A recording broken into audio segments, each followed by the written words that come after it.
దేవుని నామానికి మహిమ కలుగును గాక. ప్రియ దేవుని బిడ్డలారా, ప్రతి ఉదయకాలం ఈ దినం దేవుని వాగ్దానం చూస్తున్నాం. ప్రియ దేవుని బిడ్డలారా, ప్రత్యేకమైన వందనాలు దేవుని బిడ్డలారా. మీ అందరూ బాగున్నారా?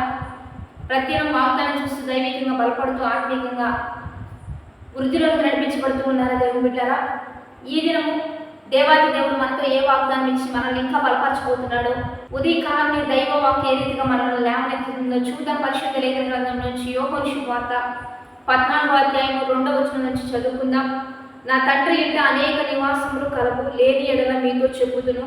మీకు స్థలము సిద్ధపరచబెడుచున్నాను. నేను వెళ్ళి మీకు స్థలము సిద్ధపరిచిన ఎడల నేనుండు స్థలంలో మీరును ఉండులాగున మరలా వచ్చి నా యొద్ద ఉండుటకు మిమ్మల్ని తీసుకొని పోవుదును.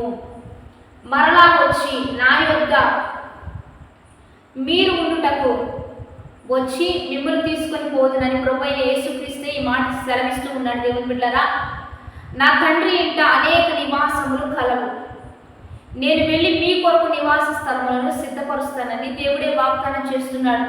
యేసుక్రీస్తు ప్రభు శిలువ బలి అయ్యి రక్తం కార్చి అనేకులు పాప క్షమాపణనిచ్చి దేవుని కొరకు గొర్రె పిల్లగా తండ్రి అయిన దేవుడు ప్రభు అయిన యేసుక్రీస్తుని మన కొరకు పంపించాడు, మరణించాడు, చనిపోయి పాతి పెట్టబడి తిరిగి పునరుద్ధానుడై లేచి 40 దినములు ప్రజల మధ్య కనిపిస్తూ నేను లేచి ఉన్నానని, నేను సజీవున్నానని అనేక రీతులుగా అనేకులు కనపరుచుకుంటూ ఏమని ఈ మాట తెలియజేస్తున్నారంటే, నేను వెళ్ళబోతున్నాను, నేను తండ్రి యొద్ద నివాస స్థలములు ఉన్నాయి, మీ కొరకు ఒక మంచి గృహాన్ని నిర్మిస్తానని వాగ్దానం చేస్తున్నాడు.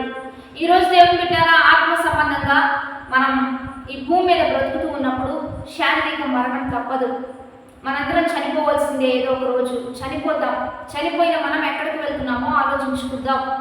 చనిపోతున్న చాలామంది అంటారు, అతడు లేడు, అతడు చనిపోయాడు, అతడికి కనిపించడు అనే మాటలు మనం వింటూ ఉంటాం. ఎవరైనా చనిపోయినప్పుడు అతడు లేడు అంటే ఎక్కడికి వెళ్ళాడు, అతడు ఎక్కడికో వెళ్ళాడని మనం గ్రహించాలి. అతని ఆత్మ వేరొక స్థలానికి వెళ్ళిందని మనం నమ్మొచ్చు.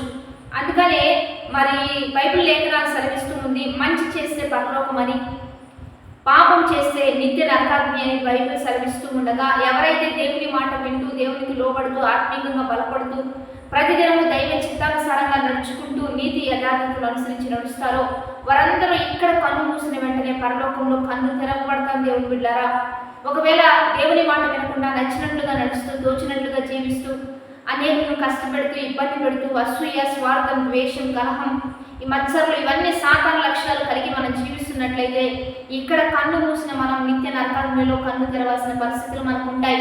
అందుకనే క్రీస్తు యేసు కలిగిన మనసు మీరును కలిగి ఉండాలని వాక్యం సెలవిస్తూ ఉండగా, క్రీస్తు కలిగిన మనసు మనం కలిగి జీవిద్దాం.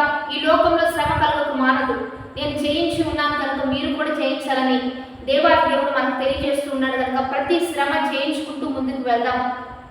ప్రార్థన ద్వారా విడుదల పొందుకుంటూ మనందరం కూడా ముందుకు వెళ్దాం. కాబట్టి నీ కొరకు నా కొరకు అనేక నివాస స్థలములు ప్రభువైన యేసుక్రీస్తు సిద్ధపరచడానికి తండ్రి యొద్దకు వెళ్ళాడు.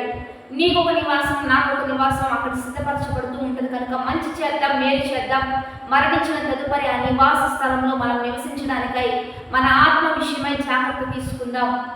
చనిపోయిన మనం తండ్రి నేనుండే చోటనే, ప్రభువైన యేసుక్రీస్తు చెప్తున్నాడు, నేనుండే చోటనే మీరు కూడా ఉండునట్టుగా మరలా నేను వస్తా, మిమ్మల్ని అందరినీ తీసుకొని వెళ్తానంటూ ఉండగా మనందరం సిద్ధపడదాం. ఆయన ఉండే స్థలంలో ఉండడానికి, ఆయన నివసించే స్థలంలో నివసించడానికి, ఆయనతో పరలోక ఆనందంలో సహభాగస్తులుగా ఉండడానికి మనం ఎప్పుడు ఉదయకాలం ఈ రీతిగా సిద్ధపడుతుంది. దైవికంగా ఎదుగుదాం. వాగ్దానాన్ని బట్టి ప్రార్థన చేద్దాం. పరిశుద్ధుడ, మహోన్నతుడ, గొప్ప దేవ, ఈ దినము మీరు మాకు ఇచ్చిన బలమైన వాక్వచనాలు బట్టి నీకు మహిమ. ఎంతమంది బిడ్డలు ఈ వాగ్దానం చూస్తున్నారో ఈ వాక్వచనాలు బిడ్డల పట్ల రూఢిపరిచి వారందరినీ సిద్ధపరిచాయా, ఆత్మీయంగా బలపరచండి. నీ ఉండే స్థలంలో మేము ఉండునట్లుగా మమ్మల్ని అందరినీ సిద్ధపరిచి మమ్మల్ని మా కుటుంబాలను జ్ఞాపకం చేసుకుని బలమైన లెక్కల నీటిలో భద్రపరచండి. ఈరోజు వాడేస్ మ్యారేజ్ చేసిన వారికి దీవెనలు, శుభములు ప్రకటిస్తూ నీ ఘనమైన ఉన్నతమైన శ్రేష్టమైన నామానికి మహిమ తెచ్చుకోమని ప్రభువైన యేసు నామం పేరు అడిగి వేడుకొని ప్రార్థిస్తూ నామ గొప్ప తండ్రి, ఆమేన్. మంచి లైక్, షేర్, కామెంట్ చేస్తూ దైవికంగా సిద్ధపడుతూ ఆత్మీయంగా బలపడదాం. Have a blessed day. Amen.